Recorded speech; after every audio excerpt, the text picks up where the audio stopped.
যুবকেরা, একটা ছোট্ট ওয়াকিয়া আপনাদের মাঝখানে বলি, ছোট্ট ঘটনা আপনাদের মাঝখানে বলি। ভাইরা আমার, তরুণ যুবকেরা আমার, হযরতে ওমর ফারুক রাদিয়াল্লাহু তাআলা আনহু এক সময় মদিনার রাস্তা দিয়ে হেঁটে হেঁটে যাচ্ছেন। রাস্তার ধারে একটা বিশাল বড় জঙ্গল আছে। সেই জঙ্গলের পাশ দিয়ে হযরতে ওমর ফারুক হেঁটে হেঁটে যাচ্ছেন। হে তরুণ যুবকেরা, এমন সময় জঙ্গলের ভিতর থেকে একটা মানুষের আওয়াজ তিনি বুঝতে পারলেন, মনে হয় এখানে কোনো মানুষ আছে। জঙ্গলের ভিতরে একটুখানি সামান্য যখন গেলেন, গিয়ে দেখেন হায় রে হায়, একজন অসুস্থ মানুষ একটা গাছের গোড়ায় তিনি তার সেখানে শুয়ে আছেন বা আমার পড়ে আছেন। তার শরীরটা মনে হয় মাটির সঙ্গে লেগে আছে। তার ওঠার ক্ষমতা নাই, হাঁটার ক্ষমতা নাই, চলার ক্ষমতা নাই, কথা বলার ক্ষমতা নাই।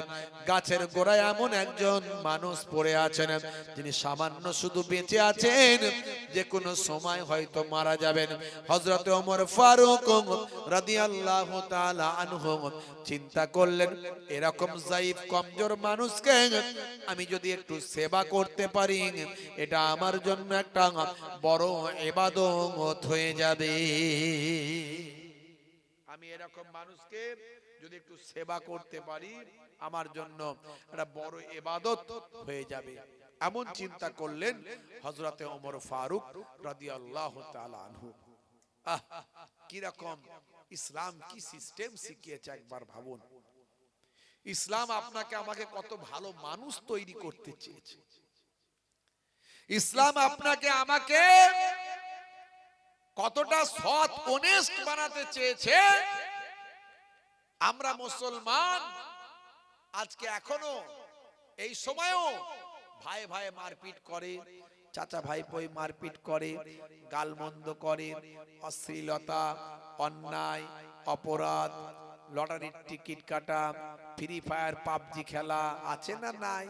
হে তরুণ যুবকেরা, হযরতে ওমর ফারুক সেই সময় চিন্তা করলেন, এই মানুষটাকে যদি আমি একটু খাওয়াতে পারতাম, যদি আমি একটু এই মানুষটাকে খাওয়াতে পারতাম, তাহলে আমার অনেক বড় নেকি হতো।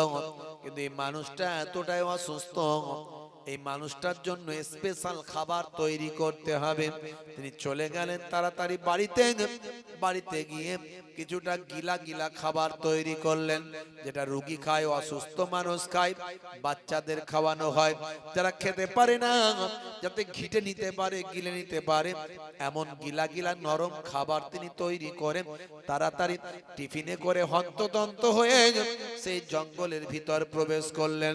হে তরুণ যুবকেরা, জঙ্গলের ভিতরে ঢুকে টিফিনের বক্সটা খোলেন, হাতটা ধুয়ে নিয়ে অল্প একটু করে খাবার নিয়ে ওই মানুষটার মুখেতে একটু একটু করে দেয়।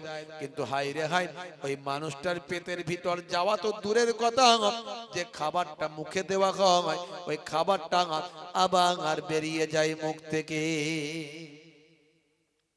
হযরতে ওমর ফারুক রাদিয়াল্লাহু তাআলা আনহু কয়েকবার চেষ্টা করলেন যে দেখি খাওয়াতে পারি কিনা। শেষে দেখছেন যখন হচ্ছে না, তখন একটুখানি হাত দিয়ে একটু প্রেসার দিলেন, একটু চাপ দিলেন, যাতে করে মুখের ভিতরে খাবারটা ঢুকে যায়। নরম গিলা গিলা খাবার, একেবারে নরম খাবার। কিন্তু হলে কি হবে, এতে ভালোর জায়গায় মন্দ হয়ে গেল। একটু চাপ দিতে খাবার তো পেটের ভিতর ঢুকলো না, বরং আর একটু রক্ত মুখ থেকে বেরিয়ে গেল, আঘাত লেগে রক্ত বেরিয়ে গেল। হে তরুণ যুবকেরা, হে আমার বন্ধুরা, হে আমার মুরব্বিয়ানেরা, শুনে রেখে দিন বাবা। এমন সময় হযরতে ওমর ফারুক রাদিয়াল্লাহু তাআলা আনহু তিনি আফসোস করলেন, হাই রে হাই, এ তো ভালোর জায়গায় মন্দ হয়ে গেল। আমি তো খাওয়াতে চেয়েছিলাম, কিন্তু খাওয়াতে তো পারলাম না, বরং আমি তার ক্ষতি করে ফেললাম। তার মুখ থেকে রক্ত বের হয়ে গেল। না জানি হাই রে হাই, এটা আমি কত বড় অন্যায় কাজ করে ফেললাম। কিন্তু হযরতে ওমর ফারুক আশপাশের দিকে তাকিয়ে দেখেন এখানে কেউ না কেউ এসে খাইয়ে দিয়ে যায়। হযরত ওমর ফারুক চিন্তা করলেন আমি তো খাওয়াতে পারছি না, তাহলে কেউ কেমন করে খাওয়াবে, হাই রে হাই। কিন্তু দেখে পরিবেশ মনে হয় কেউ না কেউ খাবার খাওয়ায়, কিন্তু কেউ খাবার কেমন করে খাওয়ায় এই চিন্তা করে হযরত ওমর ফারুক চিন্তা করলেন কিছু সময় আমি একটু লুকিয়ে থাকি, দেখি কেউ খাবার নিয়ে আসে কিনা, দেখি তো কেউ খাবার নিয়ে আসে কিনা একটু দেখি, হ্যাঁ কেউ খাবার খাওয়ায় কিনা একটু দেখি, এই চিন্তা করলেন। বুঝতে পারছেন? হযরতে ওমর ফারুক রাদিয়াল্লাহু তাআলা আনহু সেই সময় কি করলেন, তিনি একটা গাছের আড়ালে একটু লুকিয়ে অপেক্ষা করতে লাগলেন, একটু লুকিয়ে অপেক্ষা করতে লাগলেন, একটা গাছের আড়ালে একটুখানি অপেক্ষা করতে লাগলেন, লুকিয়ে বসে রইলেন। জি হ্যাঁ, একটু লুকিয়ে বসে রইলেন। কিছু সময় পরে দেখেন একজন মানুষ মরুভূমির উপর দিয়ে হন্তদন্ত হয়ে, একটু মলিন চেহারা নিয়ে হন্তদন্ত হয়ে, যেন একটা ব্যতিব্যস্ত পেরেশানের মধ্যে তিনি একটা টিফিন নিয়ে ছুটে ছুটে আসছেন, তাড়াহুড়ো করে আসছেন। এটা হযরত ওমর ফারুক লক্ষ্য করলেন জঙ্গলের ভিতর থেকে, কিন্তু বুঝতে পারছেন না মানুষটা কে। দূর থেকে এসে অন্য দিক দিয়ে জঙ্গলের ভিতর ঢুকেছেন, চেনা যাচ্ছে না। ওই মানুষটাকে দূর থেকে হযরত ওমর ফারুক লক্ষ্য করছেন। হে তরুণ যুবকেরা, হে আমার বন্ধুরা, শুনে রেখে দিন বাবা, জেনে রেখে দেন হযরত ওমর ফারুক রাদিয়াল্লাহু তাআলা আনহু সেই সময় যখন লক্ষ্য করলেন, দেখেন দূর থেকে একজন মানুষ ঢুকলো জঙ্গলের ভিতর। জঙ্গলের ভিতর ঢুকে ওই মানুষটা আস্তে আস্তে এই অসুস্থ মানুষটার কাছে গেল। সামনাসামনি আমি দেখতে পেলাম না হযরত ওমর ফারুক, সামনাসামনি আগন্তুক ব্যক্তিটাকে দেখতে পেলেন না, কিন্তু পেছন সাইড থেকে দেখতে পেলেন। ওই মানুষটা ভিতরে ঢুকলো, ঢুকে জঙ্গলের ভিতরে ঢুকে ওই মানুষটার, অসুস্থ মানুষটার কাছে গেল। অসুস্থ মানুষটা জমিনের সঙ্গে পড়েছিল, জমিনের সঙ্গে মিলিয়েছিল, শুয়েছিল। এমন সময় যে আগন্তুক ব্যক্তি এলেন, তিনিও তার মতো করে তার সঙ্গে তার পাশেতেই শুয়ে পড়লেন, তার পাশেতেই শুয়ে পড়লেন। শুয়ে পড়ে হে তরুণ যুবকেরা, হে আমার বন্ধুরা, ওই নরম খাবার তিনিও এনেছেন, তিনিও তার টিফিন থেকে বের করলেন, বের করে খাবারটা নিজের মুখেতে দিলেন। নিজের মুখেতে দিয়ে ওই নিজের মুখটাকে ওই অসুস্থ মানুষটার মুখের কাছে নিয়ে গেলেন। ভাই আমার, ইনি হাত দিয়ে আর খাওয়ালেন না, হাত দিয়ে না খাইয়ে ইনি মুখ দিয়ে খাওয়াতে লাগলেন। ওনার মুখের ভিতরে নিজের মুখটা ভরে দিয়ে ভাই আমার এই কুলকুচি করার মতো করে মুখ দিয়ে তার মুখের ভিতরে পৌঁছে দিলেন। এইভাবে খাবারটা কিছুটা তাকে খাওয়ালে, হাতে করে খাওয়ালে খেতে পারে না, এইভাবে খাওয়ালে খায়। এই জিনিসটা দেখে হযরতে ওমর ফারুক অবাক হয়ে গেলেন। আরে বাপ রে বাপ, এইভাবেও মানুষকে খাওয়ানো যায়, আমি অবাক।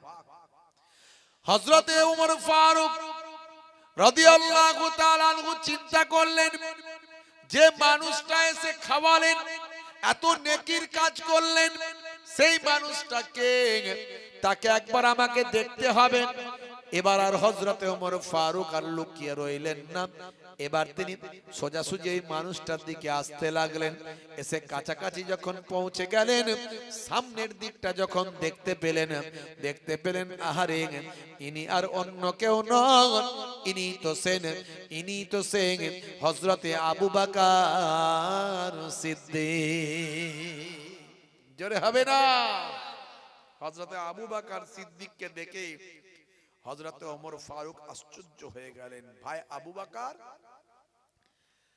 আপনার কত নেকি নেবে, আপনি কত নেকি নেবেন, কত নেকি কামাবেন আপনি? ভাই আবু বকর, আপনার সম্পর্কে আল্লাহর নবী বলেছেন আফজালুন নাস বাদাল আম্বিয়া, নবীদের পরে যদি আল্লাহ পৃথিবীর বুকে কোন মানুষের সম্মান সবচেয়ে বেশি দেন, সেটা হলো হযরতে আবু বকর সিদ্দিক।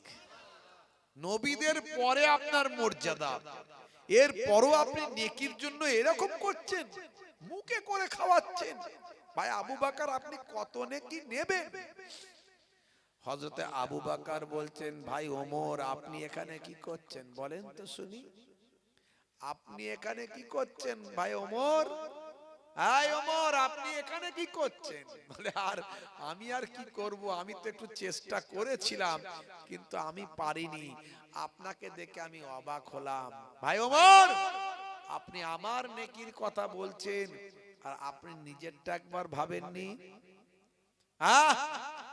আল্লাহর নবী বলেছেন আমার পরে যদি আল্লাহ কাউকে নবী বানাতেন, লাউকানা বাদি নবিয়ুন লাকানা ওমর, আমার পরে আল্লাহ যদি কাউকে নবী করতেন, হযরতে ওমরকে আমার আল্লাহ নবী বানাতেন। ও ভাই ওমর আপনিও তো নেকির জন্য ছোটাছুটি করছেন, জোরে হবে না? একবার ভাবুন তাদের আল্লাহ কি দরজা দিয়েছিলেন, তারা দুনিয়ার জমিনে আমার নবীর কাছ থেকে ঘোষিত জান্নাতি সার্টিফিকেট পেয়েছেন, তারপরও তারা নেকি কোথায় কামানো যায় তার জন্য ছোটাছুটি করছেন, ব্যস্ত হয়ে আছেন। আর আমি আপনি 5 ওয়াক্ত নামাজটাই ঠিকমতো পড়তে পারছি না। একটু ভালো করে চিন্তা করে দেখুন, কথাগুলো আমার সঙ্গে মেলান। অথচ আল্লাহ আপনাকে এমন নিয়ামত করেছে, দান করেছিলেন, আমার নবীর খাতিরে আল্লাহ আপনাকে এতটাই নিয়ামতের হকদার করেছিলেন, আপনার প্রত্যেকটা কাজেতেই আল্লাহ ইবাদতের সওয়াব নেকি দান করেছিলেন। এক সময় হযরতে মুসা কালিমুল্লাহকে তার উম্মত বলছেন, ও নবী মুসা কালিমুল্লাহ, ও নবী মুসা কালিমুল্লাহ, আপনি আমাদের নবী, আপনি আমাদের পয়গম্বর, আপনার কাছ থেকে শুনেছি আখিরি জামানার পয়গম্বরের উম্মত যারা হবে তাদের হায়াত নাকি অনেক কম হবে, অল্প দিন তারা দুনিয়ার জমিনে থাকবেন। ও নবী মুসা কালিমুল্লাহ, আমরা তো অনেক হায়াত পেয়েছি, অনেক লম্বা জীবন পেয়েছি, 300 বছর, 400 বছর, 500 বছর, 700 বছর আমাদের হায়াত। আর আখিরি জামানার পয়গম্বরের উম্মতদের 50 বছর, 60 বছর, 70 বছর হায়াত। ও আল্লাহর নবী আপনি বলেন ওই আখিরি জামানার পয়গম্বরের উম্মতদের তাদের কি বিয়ে শাদী হবে? তাদের কি সংসার ধর্ম হবে, বিয়ে শাদী হবে? নবী মুসা আলাইহিস সালাতু ওয়াস সালাম বললেন, হ্যাঁ তাদের বিয়ে শাদী হবে, সংসার ধর্ম হবে। মুসা নবীর উম্মতেরা বললেন, তাহলে নিশ্চয় তাদের সন্তান সন্ততি হবে না হয়তো। এই অল্প দিনে বিয়ে শাদী বা কবে করবে আর কবেই বা সন্তান সন্ততি হবে? তেমন সময় মুসা কালিমুল্লাহ বলেন, হ্যাঁ তাদের সন্তান সন্ততিও আল্লাহ দেবেন, ছেলে মেয়েও আল্লাহ দান করবেন, জোরে বলুন সুবহানাল্লাহ। তাহলে হুজুর এই অল্প দিনে নিশ্চয় তারা আর ইবাদত বন্দেগী কিছু করতে পারবে না। এই ছেলে মেয়ে মানুষ করা আর সংসার ধর্ম করা, এই করতে করতে তাদের লাইফ শেষ। মুসা কালিমুল্লাহ বলেছিলেন, শোনো হে আমার উম্মতেরা, শুনে রেখে দাও, জেনে রেখে দাও, তোমরা দীর্ঘ লম্বা উমর, লম্বা হায়াত পাওয়ার পরও তোমরা যে ইবাদত করতে পারো না, সেই ইবাদতের হকদার উম্মতে মুহাম্মাদীকে আমার আল্লাহ দান করে দেবেন। হে তরুণ যুবকেরা, হে আমার বন্ধুরা, হযরতে মুসা কালিমুল্লাহ বলেছিলেন উম্মতে মুহাম্মাদীকে আল্লাহ এত পছন্দ করবেন, এত ভালোবাসবেন, উম্মতে মুহাম্মাদীকে আমার আল্লাহ আখিরি জামানার পয়গম্বরের জন্য এতটা মোহাব্বত করবেন, সেই উম্মতে মুহাম্মাদির জন্য আমার আল্লাহ কিছু গ্রেস দিয়েছেন, স্পেশাল ছাড় দিয়েছেন। এই অল্প দিন তারা বাঁচবে বলে আল্লাহ তাদের স্পেশাল কিছু ছাড় দিয়েছেন, গ্রেস দিয়েছেন। কতগুলো নাইট বানিয়েছেন, কতগুলো রাত্রি বানিয়েছেন, যে রাত্রিগুলো তারা যদি ইবাদত করে, তুমি এত বছর ইবাদত করে তোমার থেকেও তাদের ইবাদতের মর্যাদা অনেক বেশি হবে। এ তরুণ যুবকেরা, কতগুলো রাত্রি উম্মতে মুহাম্মাদের জন্য আমার আল্লাহ উপহার দিয়েছেন। তার মধ্যে একটা হলো লাইলাতুল কদরের রাত। হে তরুণ যুবকেরা, রমজান মাসের শেষ 10 দিনের বেজর রাত্রিগুলোর মধ্যে আল্লাহর নবী বলেছেন একটা রাত হলো লাইলাতুল কদরের রাত। ওই একটা রাত যদি বান্দা ইবাদত করে কাটায়, 1000 মাস অপেক্ষা আরো বেশি ইবাদত করা আর মর্যাদা পাবে। হে তরুণ যুবকেরা, আমার আল্লাহ কোরআন মাজিদের ভিতরে বললেন, ইন্না আনজালনাহু ফি লাইলাতিল কদর ওয়া মা আদরাকা মা লাইলাতুল কদর লাইলাতুল কদরে খায়রুম মিন আলফি শাহর। হে তরুণ যুবকেরা, আমার আল্লাহ বলছেন আমি আল্লাহ এই কোরআন মাজিদকে লাইলাতুল কদরের রাত্রিতেই অবতীর্ণ করেছি। আর এই লাইলাতুল কদর রাত্রিটা কি জানো? লাইলাতুল কদরের রাত হলো 1000 মাস অপেক্ষা উত্তম। ওই একটা রাত উম্মতে মুহাম্মাদি যদি রাতটা জেগে যদি ইবাদত বন্দেগী করে, কষ্ট করে যদি একটা রাত কাটিয়ে দেন, 1000 মাস অপেক্ষা 1000 মাসেরও বেশি ইবাদত করলে যা সওয়াব এক রাতের ইবাদতে আমার আল্লাহ সেই সওয়াবের হকদার করে দেয়। জোরে হবে না? জোরে হবে না? ভাইরা আমার, তরুণ যুবকেরা আমার, সবে মেরাজের রাত্রি,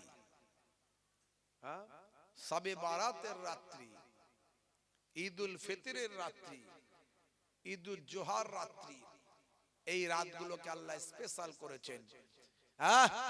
আশুরার রাত, মুহররম, 10ই মুহররম, আশুরার রাত, আমরা এই রাতগুলো ইবাদত করার জায়গায় শয়তান এমন মাথায় পেচ্ছাপ করেছে, ঈদের রাত্রিতে ছেলেরা ডিজে বাজিয়ে নাচানাচি করে, আছে না নাই? মুহররমের রাত্রিতে ছেলেরা ডিজে বাজিয়ে নাচানাচি করে, আছে না নাই? আল্লাহ এদের জন্য এমন নিয়ামত করেছিলেন, এই রাতগুলো নামাজ পড়ে, তেলাওয়াত করে, জিকির আজকার করে, ইবাদত করে কাটাও। কিন্তু শয়তান এমন মাথায় এদের পেচ্ছাপ করে দিয়েছে, এই ভালো ভালো রাতগুলোতে এরা গান বাজনা করে নাচানাচি করে কাটিয়ে দেয়। কথা ঠিক না ভুল বলছি? ভাইরা আমার, মুসা নবীর উম্মত পর্যন্ত অবাক হয়েছিল। আমার নবীর খাতিরে আল্লাহ আমাদের এই মর্যাদা দান করেছে, অথচ সেই মর্যাদা আমরা গ্রহণ করতে পারিনি। দরুদ শরীফ আল্লাহুম্মা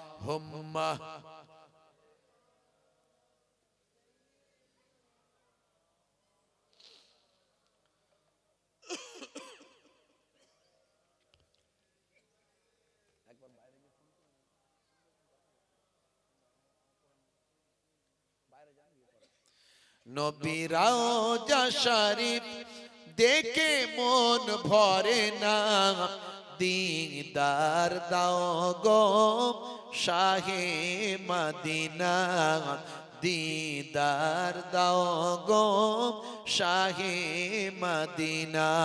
নবীর রওজা শরীফ দেখে মন ভরে না, দিদার দাও গো শাহে মদিনা, দিদার দাও গো শাহে মদিনা। আল্লাহুম্মা সাল্লি আলা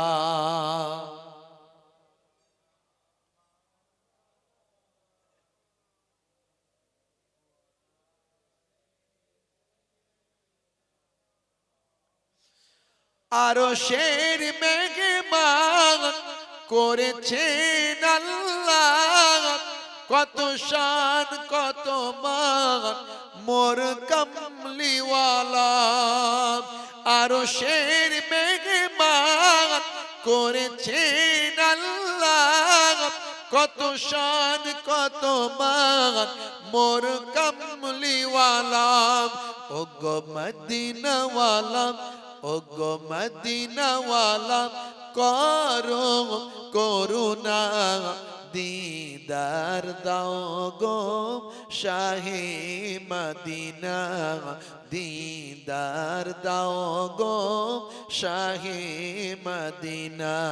নবী রওজা শরীফ দেখে মন ভরে না, দিদার দাও গো শাহে মদিনা, দিদার দাও গো শাহে মদিনা।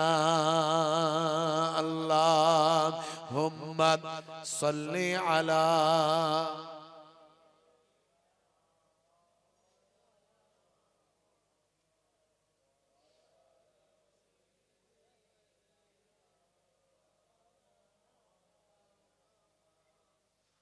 ইয়া রাসূলুল্লাহ, ইয়া হাবিবাল্লাহ, ইয়া রাসূলুল্লাহ, ইয়া হাবিবাল্লাহ। ও গো মদিনাওয়ালা, ও গো মদিনাওয়ালা, করো করুণা দিদার দাও গো শাহে মদিনা, দিদার দাও গো শাহে মদিনা। নবী রওজা শরীফ দেখে মন ভরে না, দিদার দাও গো শাহে মদিনা, দিদার দাও গো শাহে মদিনা। আল্লাহুম্মা সাল্লি আলা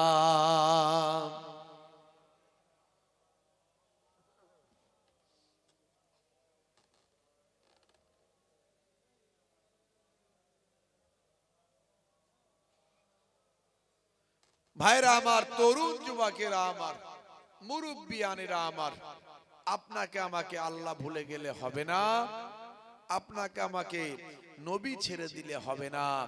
দুনিয়া ক্ষণস্থায়ী, পরকাল চিরস্থায়ী। কোরআন সত্য, আল্লাহ সত্য, নবী সত্য, তার আমি প্রমাণ দিয়েছি। আজকের বিজ্ঞানের গবেষণায় যেটা প্রমাণ হচ্ছে, 1450 বছর আগে সেটা আল্লাহর কোরআনে লিপিবদ্ধ আছে। এর দ্বারাই প্রমাণ হয় আল্লাহ আগে থেকে সবকিছু জানতেন বলেই তাই লিপিবদ্ধ করেছেন। আল্লাহ সত্য, এর দ্বারাই প্রমাণ হয়। আমি অনেক উদাহরণ তার দিয়েছি, ইন্টারনেট সার্চ করবেন, অনেক উদাহরণ দিয়েছি। আজকে আমি আপনাদের মাঝখানে 2-3টে উদাহরণ দিলাম। কি করে সম্ভব হতে পারে যেটা 1450 বছর পর আজকের গবেষণায় বিজ্ঞান জানতে পারছে, সেটা কোরআনে কেমন করে 1450 বছর আগে লিপিবদ্ধ আছে? নিশ্চয়ই প্রমাণ হয় আল্লাহ কোরআন, আল্লাহ সত্য তাই কোরআন সত্য, কোরআন সত্য তাই আল্লাহ সত্য, নবী সত্য। জোরে বলুন সুবহানাল্লাহ। আল্লাহই তো সবকিছু সৃষ্টি করেছেন, বিশ্ব ব্রহ্মাণ্ড, তাই তিনি 1450 বছর আগে আল্লাহর কোরআনে লিপিবদ্ধ করে দিয়েছেন। জোরে বলুন সুবহানাল্লাহ। ভাইরা আমার, তাহলে আপনাকে আমাকে ইবাদত করতে হবে, ইবাদত বাদ দিয়ে কোনো কিছু হবে না। সবচেয়ে বড় ইবাদত হলো নামাজ, নামাজ ছেড়ে দেবেন না। হে তরুণ যুবকেরা, হে আমার বন্ধুরা, শুনে রেখে দিন বাবা, কোরআন মাজিদে আমার আল্লাহ 82 জায়গায় নামাজের কথা বলেছেন। ওয়াকিমুস সালাত, ওয়াকিমুস সালাত, নামাজ তোমরা কায়েম করো। নামাজ কায়েম করা মানে শুধু নিজে নামাজ পড়া নয়, বরং নিজে নামাজ পড়বেন, অন্যকে নামাজি বানাবেন, পাড়া প্রতিবেশী, ঘর বাড়ি, ঘরের মানুষকে, স্ত্রী ছেলে মেয়ে আলাউলা, নিজের প্রতিবেশী, নিজের পাড়া প্রতিবেশীকে নামাজি বানাবেন। এই হলো নামাজটা কায়েম করা। নামাজ কায়েম করা মানে শুধু নিজে পড়া নয়। আপনি ভালো করে বুকে হাত দিয়ে চিন্তা করুন। আপনি ভাবছেন আমি তো নামাজি হয়ে গেছি, আমি জান্নাতি হয়ে যাব। না না, আপনার পাশের মানুষগুলো যদি জাহান্নামী হয়, সেদিন আপনাকে আল্লাহ কোশ্চেন করবেন, ওরা কেন জাহান্নামী হলো, ওদেরকে তুমি কেন তালিম দিলে না, কেন তুমি ওদেরকে নামাজের কথা বললে না। হে তরুণ যুবকেরা, তাই আপনার দায়িত্ব, যারা নামাজি নয় তাদেরকে প্রত্যেককে নামাজি বানাতে হবে। এটা আপনার উপর দায়িত্ব, কর্তব্য। আপনি মাঝে মাঝে বলবেন, পোলাইট ভাষায় বলবেন, কর্কশ ভাষায় নয়। জোর করে বলবেন না, এমন বলবেন না যে আপনাকে দেখলে লুকিয়ে পড়বে। হ্যাঁ, আপনি এমন ভাবে বলবেন না, মিষ্টি ভাষায়, পোলাইট ভাষায় সুন্দর করে বলবেন, যাতে নামাজের প্রতি সে আকৃষ্ট হয়। হে তরুণ যুবকেরা, হে আমার বন্ধুরা, হে আমার মুরব্বিয়ানেরা, শুনে রেখে দিন বাবা, ইচ্ছাকৃতভাবে যদি কেউ নামাজ ছেড়ে দেয়, 4-14টা শাস্তি হবে। হাদিস পাক থেকে প্রমাণ পাওয়া যায় তার 14টা শাস্তি হবে। তার মধ্যে দুনিয়াতে হবে তার 5টা শাস্তি। দুনিয়াতে তার 5টা শাস্তি হবে। বেনামাজি বান্দার চেহারায় কোনো নূরের জ্যোতি থাকবে না। বেনামাজি বান্দার চেহারাতে কোনো নূরের জ্যোতি থাকবে না। একটা আল্লাহওয়ালা মানুষের চেহারা দেখলে বোঝা যাবে না চেহারার মধ্যে কোনো নূরের জ্যোতি থাকবে না। 2 নাম্বার হলো বেনামাজি বান্দার রুজিতে কোনো বরকত হবে না। যতই বাবা আমার ইনকাম করবে শুধু বলবে নাই নাই। বেনামাজি বান্দার রুজিতে বরকত হবে না। 3 নাম্বার, বেনামাজি বান্দা যদি কোনো ভালো কাজ করে, সে ভালো কাজের সওয়াব পাবে না। ভালো ভালো নেক কাজ করবে, দুনিয়ার মানুষ তাকে ভালো বলবে, কিন্তু আল্লাহর দরবারে তার মর্যাদা থাকবে না। 4 নাম্বার হলো বেনামাজি বান্দা নিজের জন্য যদি কোনো দোয়া চায়, সেই দোয়া তার কবুল হবে না।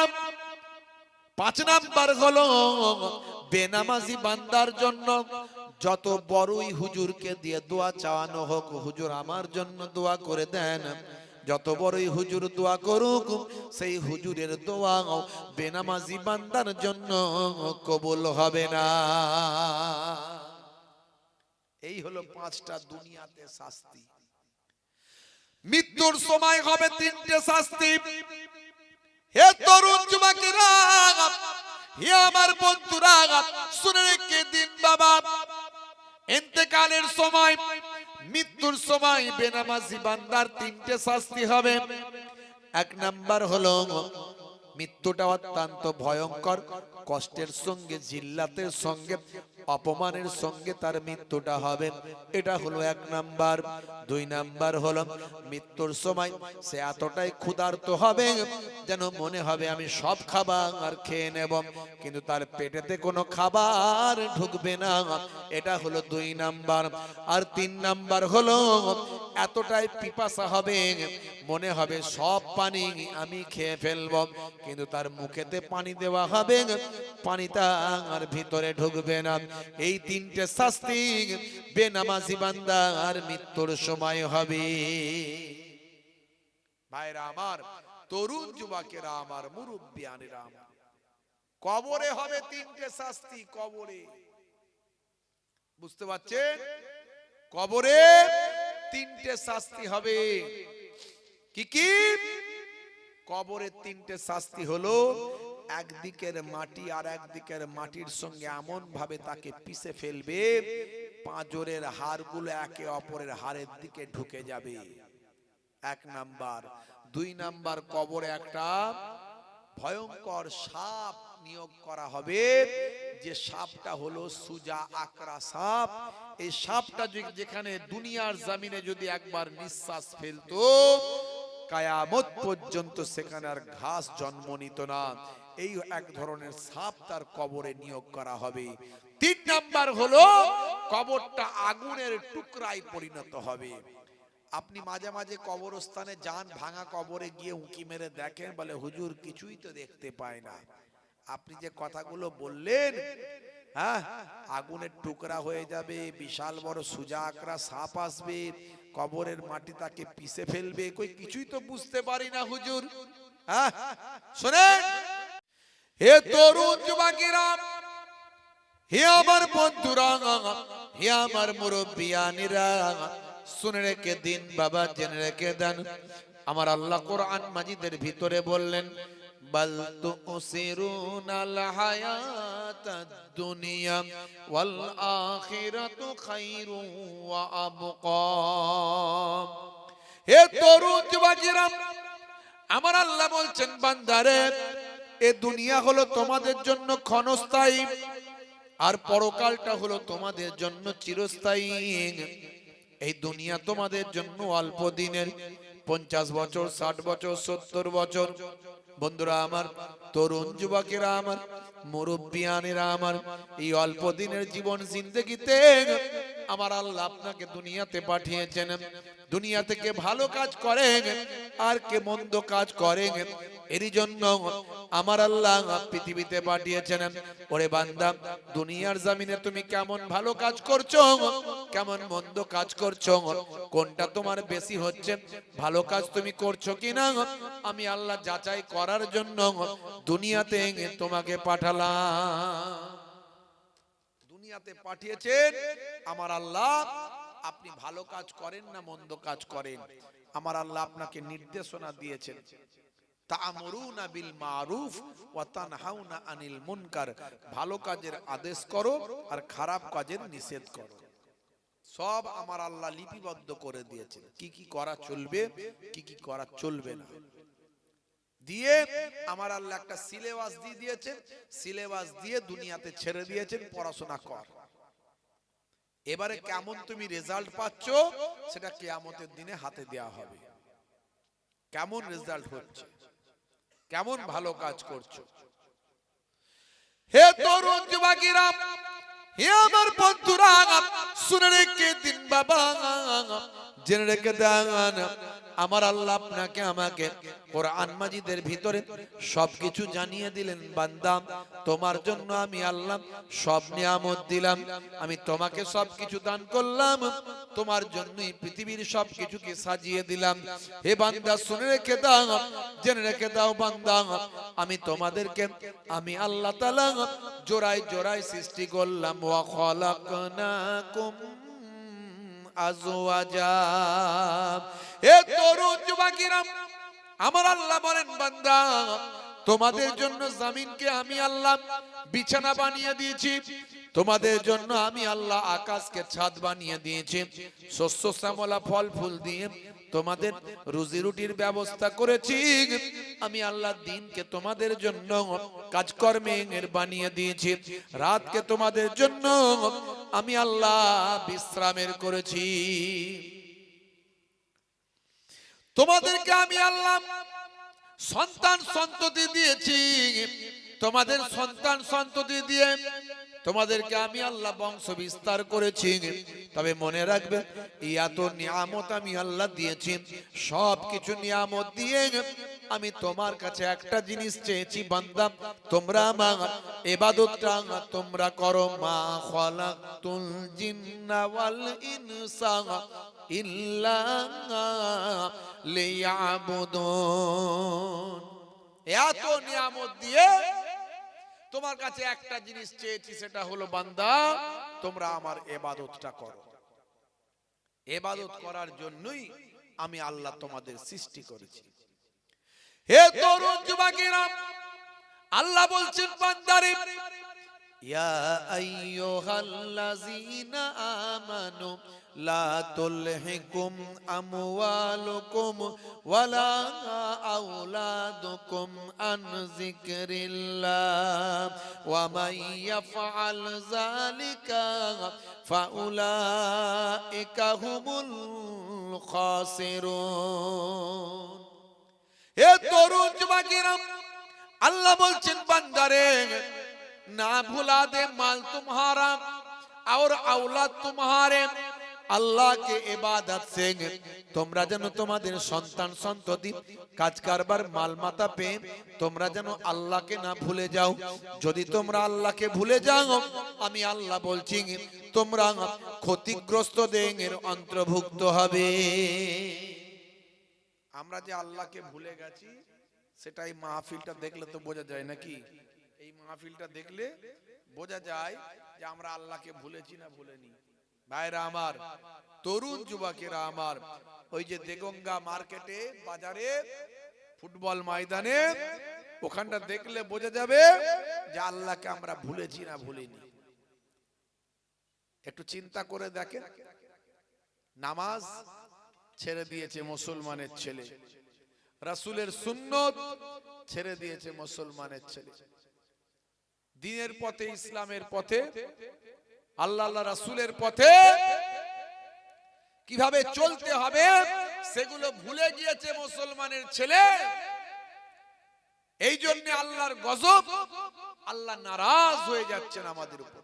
আমরা বিপদের মধ্যে আছি, কিন্তু তারপরেও আমরা আল্লাহর পথ থেকে সরে গিয়ে শয়তানের পথে আমরা বেশি বেশি চলে আসছি। শয়তান আমাদেরকে যেভাবে চালাচ্ছে আমরা সেভাবে চলছি।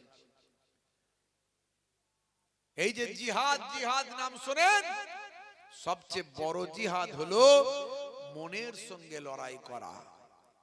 এটা হলো জিহাদে আকবর। এই যে শয়তান বলছে দেগঙ্গা বাজারে যা, ওখানে সব নায়ক নায়িকা গায়ক গায়িকারা আসছে, তাদের দেখবি, তাদের সঙ্গে নাচানাচি করবি। কিন্তু আপনি বলছেন না, আজকে ওয়াজ নাসিহাতের মাহফিল হবে, কোরআন হাদিসের বয়ান হবে, আমি এখানে বসবো, আমি ওখানে যাব না।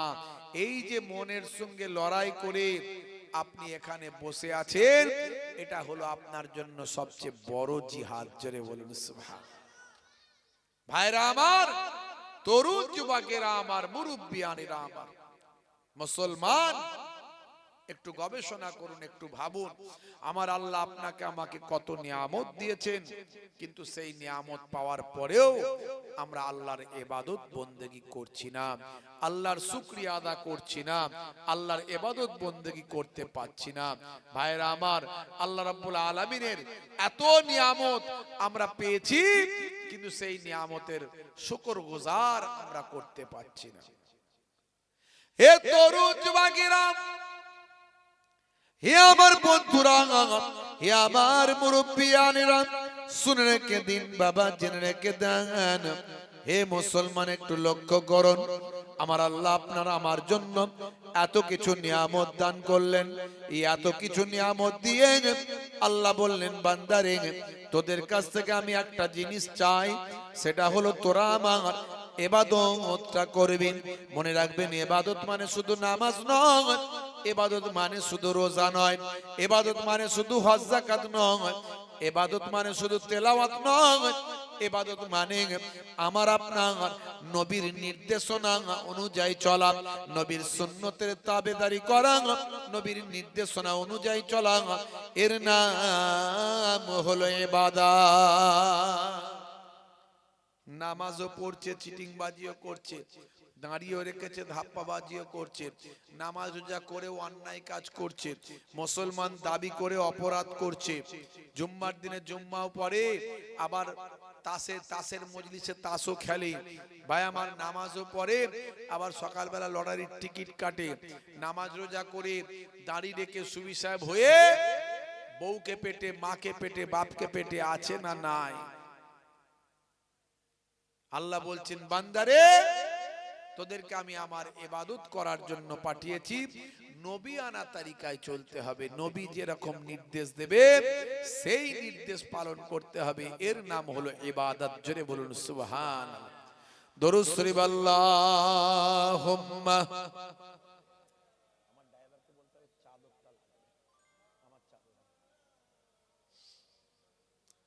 ওয়া আলা আলিহি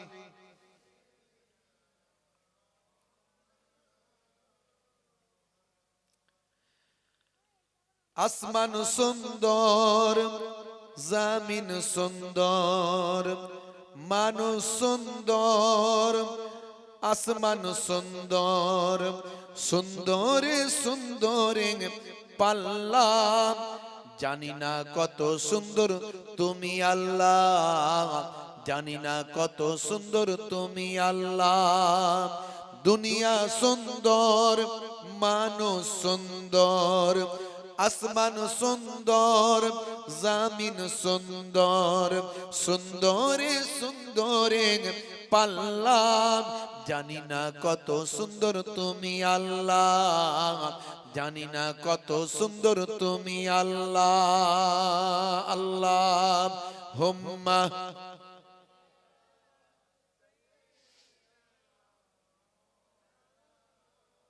ওয়া আলা আলি।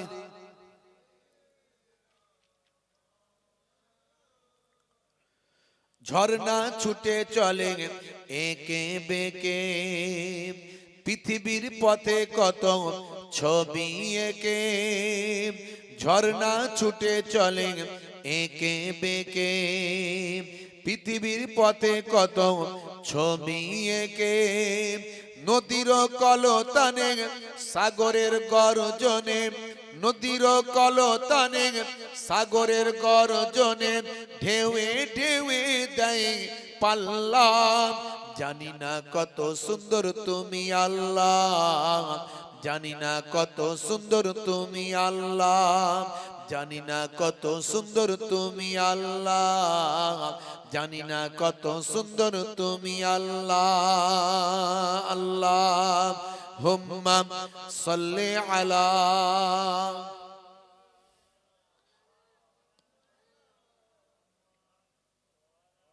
ওয়া আলা আলি।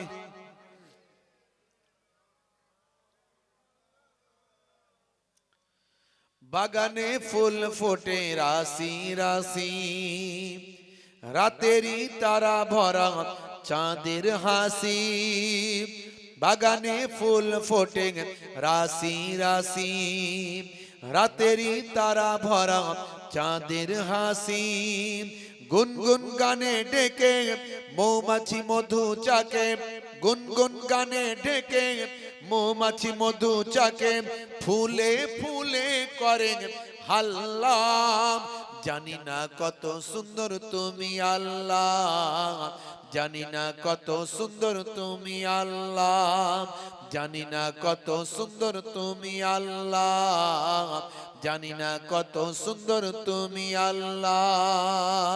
আল্লাহ হুম্মা সাল্লি আলা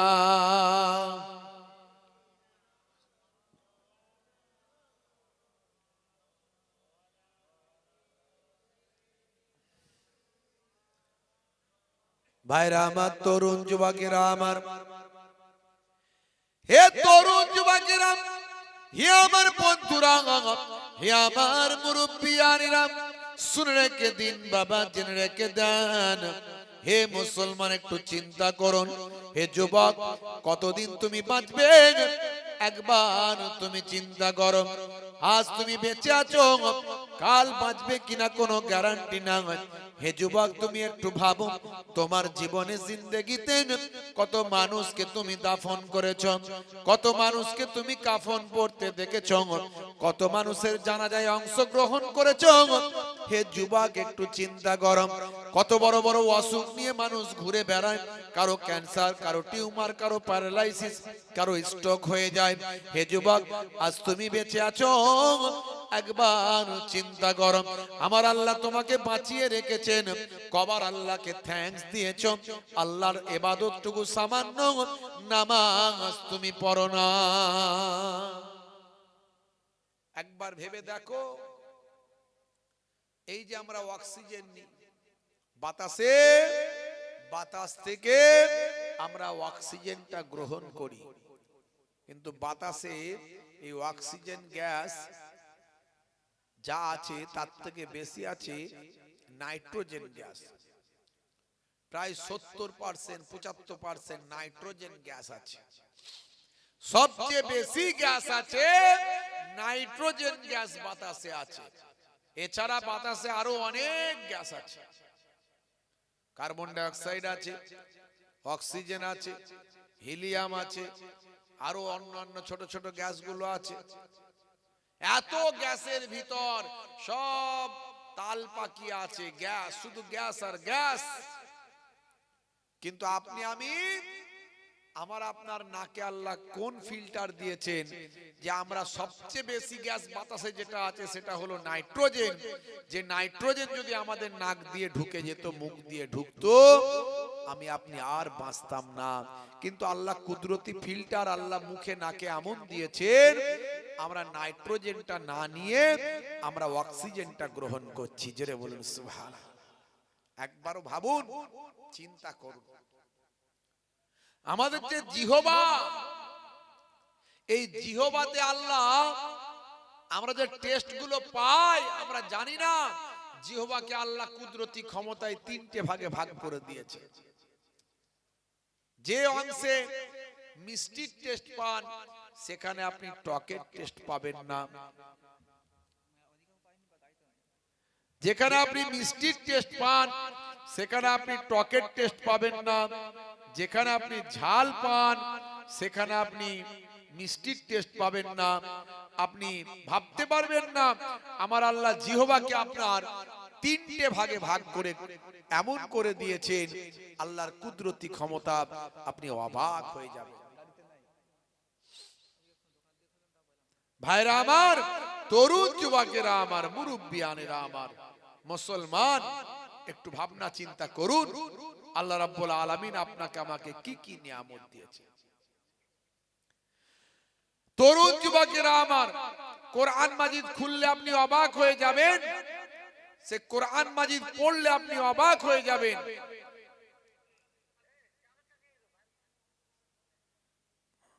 কোরআন মাজিদ খুললে আপনি অবাক হয়ে যাবেন, সেই কোরআন মাজিদ পড়লে আপনি অবাক হয়ে যাবেন। সেই কোরআন মাজিদে আমার আল্লাহ কি বলেছেন আপনি দেখলে অবাক হবেন। 1450 বছর আগের কথাগুলো আজকের যুগে সব মিলে যায়। জোরে বলুন সুবহানাল্লাহ। জোরে হবে না ভাইরা আমার?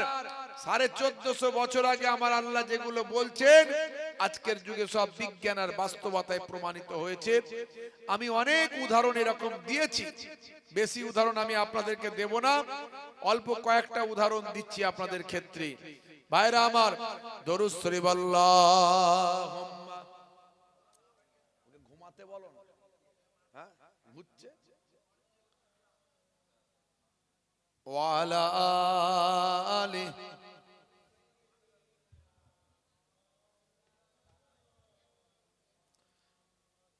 আল্লাহুম্মা সাল্লি আলা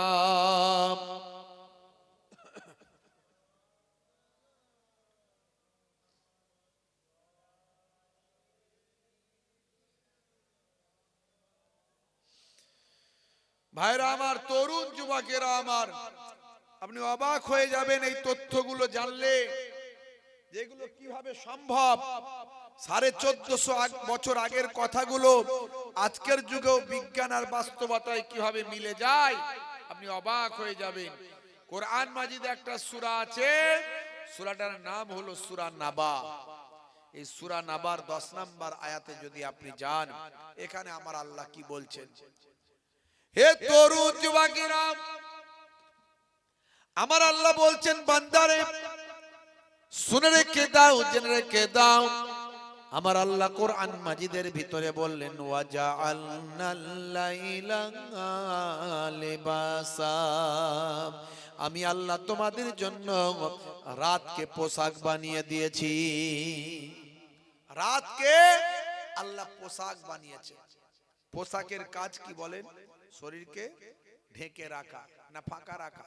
কোনটা? শরীরের কাজ, শরীরকে ঢেকে রাখা পোশাকের কাজ। আর রাতকে আল্লাহ বলছেন পোশাক বানিয়েছি, তার মানে রাতের বেলা তুমি এমন ভাবে থাকবে যাতে তোমাকে রাত ঢেকে রাখে, অর্থাৎ অন্ধকারের ভিতরে তুমি ঘুমাবে, অন্ধকারের ভিতরে তুমি ঘুমাবে। যখন ঘুমাবে লাইটটা বন্ধ করে দেবে। হাদিসের মধ্যে এসেছে আল্লাহর নবী ডাইরেক্ট বলছেন যখন তোমরা ঘুমাবে লাইটটা বন্ধ করে দেবে।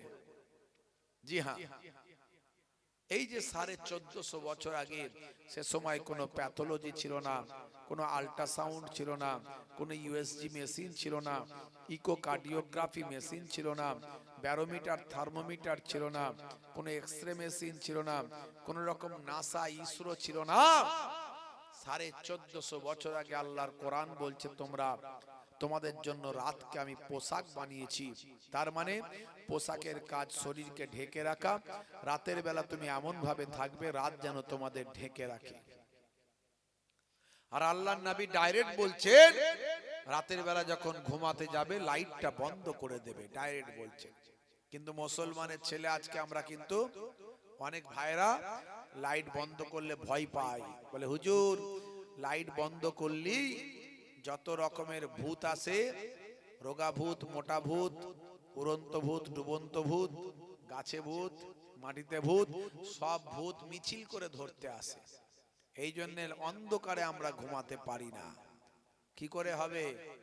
নামাজ নাই, কালাম নাই, পাক পবিত্র থাকে না তো ভূত আসবে না তো কি আসবে বলেন? ভূত তো আসবি। রাতের বেলা ভয় তো পাবি ঘুমিয়ে ঘুমিয়ে। হ্যাঁ ভাইরা আমার, পাক পবিত্র থাকলে, নামাজ কালাম করলে তার কাছে কোনোদিন জিন আসতে পারবে না। ভূত বলে কিছু নাই, যেটা আছে জিন। কোরআন মাজিদ একটা সূরা আছে, সূরার নাম হলো সূরা জিন।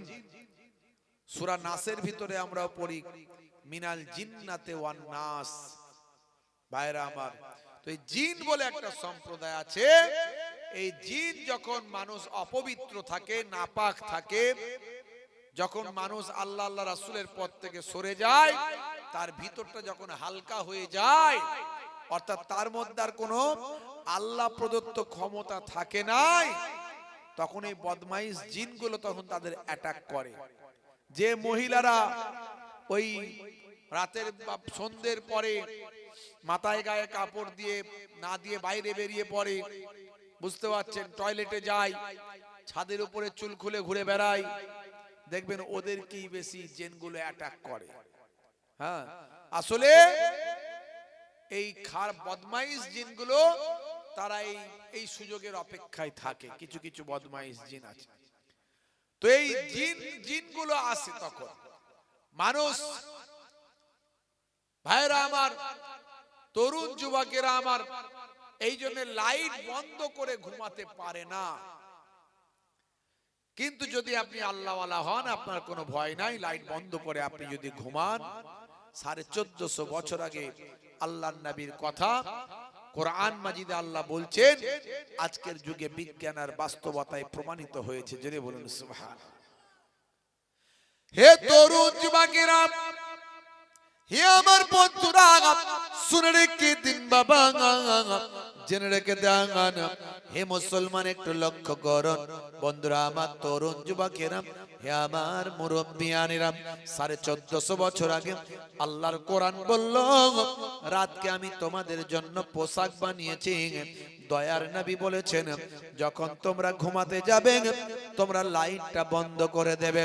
আজকের যুগে বিজ্ঞানের গবেষণা বলল, সায়েন্স বলছে, স্বাস্থ্য বিশেষজ্ঞরা বলছে, রাতের বেলা যখন তুমি ঘুমাবে যদি আলোটা বন্ধ করে দাও, লাইটটা যদি বন্ধ করে দাও, এটা তোমার স্বাস্থ্যের উপকার হবে।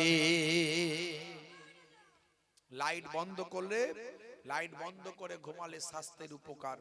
কে বলছে? স্বাস্থ্য বিশেষজ্ঞরা বলছে। তারা বলছেন, শোনো, যখন তোমরা ঘুমিয়ে যাবে, গভীর ঘুমে যদি আচ্ছন্ন থাকো আর লাইট যদি বন্ধ করা থাকে, তাহলে এই অন্ধকারের ভিতরে লাইট বন্ধ করা থাকলে, গভীর ঘুমে আচ্ছন্ন থাকলে মাথার পেছন থেকে একটা হরমোন বের হয়। জোরে হবে না সুবহানাল্লাহ? মেডিকেল সায়েন্স বলছে এই হরমোনটার নাম হলো মেলাটোনিন হরমোন। Melatonin hormone. ডাক্তারদের জিজ্ঞাসা করবেন, এই মেলাটোনিন হরমোনটা মাথার পেছন সাইড থেকে বের হয়ে আমার আপনার ব্লাডের সঙ্গে শরীরে ছড়িয়ে যায়। শরীরে ছড়িয়ে গিয়ে আমাকে আপনাকে ক্যান্সারের মতো জীবাণু থেকে শরীরকে রক্ষা করে। জোরে বলুন সুবহানাল্লাহ। তাহলে ক্যান্সার থেকে বাঁচাচ্ছে এই মেলাটোনিন হরমোন।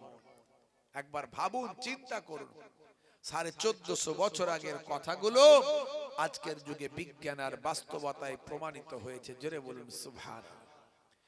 হে তরুণ যুবকেরা, এর জন্য ক্যাসিয়াস কেলে থেকে টাইসন, গ্যারি মিলার থেকে জেনিফার, মাইকেল জ্যাকসন, এলিমা দিমাত্রিয়াঙ্কন, মিস্টার ডিউ ডেভিস, মিস্টার ব্রেইল, পৃথিবীর বড় বড় ওয়াথার পণ্ডিতেরা তারা আল্লাহকে বিশ্বাস করেছে, দয়ার নবীকে স্বীকার করেছে, মেনেছে, দয়ার নবীর জীবনী পড়েছে, আল্লাহর কোরআন মাজিদটা পড়েছে। তারা অবাক হয়ে গিয়েছে, পৃথিবীর সব কিছু ছেড়ে দিয়ে তারা ইসলামের পথে এসেছে, আল্লাহ এবং রাসূলের পথে চলেছে, দয়ার নবীর তারা শিষ্য হয়েছে। লরেন্স ব্রাউন বলে একজন, লরেন্স ব্রাউন একজন বিখ্যাত ব্রিটেনের ডক্টর, ব্রিটেনের বিখ্যাত ডাক্তার লরেন্স ব্রাউন। তার স্ত্রীর যখন সন্তান হচ্ছে, তিনি একজন ডাক্তার, তার নার্সিং হোমেতেই অন্যান্য ডাক্তাররা তারা সিজার করেছেন, সন্তানটির জন্ম হয়েছে। কিন্তু এই লরেন্স ব্রাউন তিনি হলেন মেডিসিনের ডাক্তার, পৃথিবী বিখ্যাত একজন মেডিসিনের ডাক্তার। তিনি যখন বাইরে অপেক্ষা করছেন, তার সন্তানের জন্ম হয়েছে। এই সন্তানের জন্মের পরে ডাক্তারেরা খবর দিল, স্যার আপনার বাচ্চার অবস্থা খুব খারাপ, তার সারা শরীর নীল হয়ে যাচ্ছে, তার শরীরের ভিতরের নার্ভগুলো, শিরাগুলো বিভিন্ন জায়গায় সব জড়িয়ে গেছে, পাকিয়ে গেছে, পেটের ভিতরে বিভিন্ন জায়গায় শরীরে সব পাকিয়ে গেছে, অবস্থা খুব খারাপ, বাঁচার চান্স নাই বললেই চলে। এখন আমাদেরকে অপারেশন করতেই হবে, লাস্ট চান্স আমরা নেব, তবে আপনার অনুমতি চাই। তিনি বললেন, আমি অনুমতি দিচ্ছি, আপনার যেটা ইচ্ছা সেটা করুন। এই বলে তিনি মাথা নিচু করে বসে পড়লেন, বাইরে ঠান্ডা একটা জায়গায় একাকী বসে পড়লেন। হে তরুণ যুবকেরা, পৃথিবী বিখ্যাত ডাক্তার মিস্টার লরেন্স ব্রাউন সেই সময় মাথা নিচু করে বসে পড়লেন। বসে পড়ে তিনি মাথাটাকে আকাশের দিকে তুললেন, তুলে বললেন, মহান স্রষ্টা, আমি তো এতদিন পর্যন্ত নাস্তিক, কোন স্রষ্টা আছে বলে আমি মানি না, কোন সৃষ্টিকর্তা গড আমি মানি না, প্রভু মানি না, আল্লাহ মানি না। এখন আমি বলছি, যদি তুমি বলে কেউ থেকে থাকো, আমার সন্তানকে তুমি ভালো করে দাও, আমার সন্তানকে তুমি সুস্থ করে দাও। মহান আল্লাহ বলে যদি তুমি কেউ থাকো, তোমার কাছে আমি প্রতিজ্ঞা দিচ্ছি, তোমার কাছে আমি কথা দিচ্ছি, তুমি যদি আমার সন্তানকে সুস্থ করে দাও, তাহলে আজ থেকে আমি আর নাস্তিক থাকবো না, আজ থেকে আমি আর নাস্তিক থাকবো না, আমি তোমাকে বিশ্বাস করে নেব। হে তরুণ যুবকেরা, এইটুকু বলে মাথাটা শুধু নিচু করেছে, চোখ দিয়ে তার পানি গড়িয়ে যাচ্ছে। এমন সময় দেখতে পাওয়া যায়, হে যুবকেরা, হে আমার মুরব্বিয়ানেরা, শুনে রেখে দিন বাবা, জেনে রেখে দিন বাবা, মাত্র কয়েক মুহূর্ত সময় গিয়েছে, ডাক্তারেরা অপারেশন করবে বলে অপারেশন টেবিলে নিয়ে গিয়েছে। ভাই আমার, হে তরুণ যুবকেরা, কম্পিউটারে যখন আবার নতুন করে চেক আপ করা হচ্ছে, অপারেশন করার পজিশন তৈরি করা হচ্ছে, সেই সময় হঠাৎ করে কম্পিউটার সিগন্যাল দিল, তার শরীরের যে সমস্ত জড়িয়ে যাওয়া নার্ভগুলো ছিল, সেগুলো সব অটোমেটিক আস্তে আস্তে সব ঠিক হয়ে যাচ্ছে। জোরে হবে না? আমার আল্লাহ কি না পারেন, একবার ভাবুন, চিন্তা করুন। আজকে পৃথিবীর মানুষ, বড় বড় অথার পণ্ডিতেরা, নায়ক গায়ক খেলোয়াড় প্লেয়ারেরা, তারা আজকে আমার আপনার আল্লাহকে আল্লাহ বলে মেনেছে, দয়ার নবীর শিষ্য হয়েছে। পৃথিবীর বড় বড় অথার পণ্ডিত নায়ক গায়কেরা বিশ্ব নবীর শিষ্য হয়েছে। কিন্তু আজকে মুসলমান, আজকে আমরা আল্লাহ ভুলে যাচ্ছি, আল্লাহর দ্বীন ছেড়ে দিয়েছি। হে তরুণ যুবকেরা, তাই আসুন ফিরে আসি, আল্লাহর পথে ফিরে আসি, আল্লাহর নবীর দেখানো পথে ফিরে আসি। হে তরুণ যুবকেরা, ইবাদতটা হবে নবিয়ানা তরিকায় ইবাদত। আল্লাহর নবী ইবাদত শিখিয়েছেন কিভাবে ইবাদতটা করতে হবে। নামাজ তো আপনাকে পড়তেই হবে, নামাজ ছেড়ে দিয়ে কেউ আল্লাহ ওয়ালা হতে পারবে না, নামাজ ছেড়ে দিলে কেউ জান্নাতে যেতে পারবে না। নামাজ তো আপনাকে পড়তে হবে। আজ থেকে প্রতিজ্ঞা করুন, শুধু তাই নয়, আল্লাহর নবীর দেখানো পথে আপনি চলবেন। হে তরুণ যুবকেরা, ঘুম থেকে উঠা থেকে ঘুমাতে যাওয়া পর্যন্ত যাবতীয় যে কাজগুলো আপনি করেন সবগুলো নবিয়ানা তরিকায় আপনি করবেন। যখন ঘুমাতে যাবেন ডান দিকে কাত হয়ে ঘুমাবেন, যখন পানিটা পান করবেন বিসমিল্লাহ বলে পানি পান করবেন, বসে পানি পান করবেন। যখন আপনি ভাইরা আমার ইস্তেঞ্জা টয়লেট পেচ্ছাপ করবেন, বসে পেচ্ছাপ করবেন, পেচ্ছাপ করে পবিত্রতা অর্জন করবেন। যখন আপনি ভাই আমার পিতামাতার সঙ্গে কথা বলবেন, শ্রদ্ধার সঙ্গে কথা বলবেন, কারণ পিতামাতার চেহারার দিকে সন্তান যদি একবার শ্রদ্ধার সঙ্গে তাকায়, ফিকুল্লে নাজারাতিন, প্রত্যেক দৃষ্টির বিনিময়ে আমার আল্লাহ এক একটা কবুল করা নফল হজের সওয়াব দান করে দেয়। হে তরুণ যুবকেরা, বাইরে যখন বেরোবেন, রাস্তা দিয়ে যখন যাবেন, রাস্তার ধারে যে রাস্তার মধ্যে যদি কোনো কষ্টদায়ক বস্তু যদি পড়ে থাকে, কোনো কষ্টদায়ক বা আবার বস্তু যদি পড়ে থাকে, পেরেক পড়ে আছে, কাঁচ ভাঙা পড়ে আছে, কোনো কষ্টদায়ক পাথর পড়ে আছে আপনি দেখেছেন, সেটা আপনি সরিয়ে দেবেন, সাইড করে দেবেন। এটা আপনার জন্য ইবাদত। মনে রাখবেন, আমার আপনার নবীর দেখানো পথে চলা হলো নবীর নির্দেশ। আল্লাহর নবী বলেন, ইয়া আবাজার লা তাহকিরান্নাল মারুফা সাইয়্যাত। বাবা আবুজার, ছোট ছোট নেক কাজ, ভালো কাজগুলো আছে, যে নেক কাজ ভালো কাজগুলো তোমার চোখে সয় না, তোমার চোখে ধরে না, তোমার মনপ্রত হয় না, তা বলে তুমি সেগুলোকে তুচ্ছ মনে করো না। হে বাবা আবুজার, ওই ছোট ছোট নেক কাজ ভালো কাজগুলোর জন্য আমার আল্লাহ তাআলা তোমার জীবনে জিন্দেগিতে রহমতের দরিয়া বর্ষণ করে দেবেন। হে মুসলমান শোনেন, আপনি যে পোশাকটা পরেছেন, এই পোশাকের পায়ের পায়জামা লুঙ্গিটা যেন পায়ের গিরার নিচে না চলে যায়। যদি ইচ্ছাকৃতভাবে পায়ের গিরার নিচে যায়, নবী বলেন ওই অংশটা জাহান্নামের আগুনে জ্বলবে। মা আসফালা মিনাল কাবাইনে মিনাল ইজারে ফিন্নার। হে তরুণ যুবকেরা, ইচ্ছাকৃতভাবে পায়ের পোশাকটা পায়ের গিরার নিচে যেন না যায়, মাথায় রাখতে হবে। অনিচ্ছাকৃতভাবে হলে আলাদা কথা, ইচ্ছাকৃতভাবে পায়ের গিরার নিচে পুরুষ মানুষের পোশাক যাওয়া চলবে না। এগুলো সব সুন্নাত। নারীরা পড়বে পায়ের গিরার নিচে আর পুরুষরা পড়বে পায়ের গিরার উপরে। হয়ে গেছে এখন উল্টো, নারীরা মহিলারা এখন পায়ের গিরার উপরে এক বেগদা পা দেখিয়ে ঘুরে বেড়াচ্ছে, আছে না নাই? আর পুরুষরা পায়ের গিরার নিচে একদম পায়ে লুটিয়ে পা পুরো ঢাকা।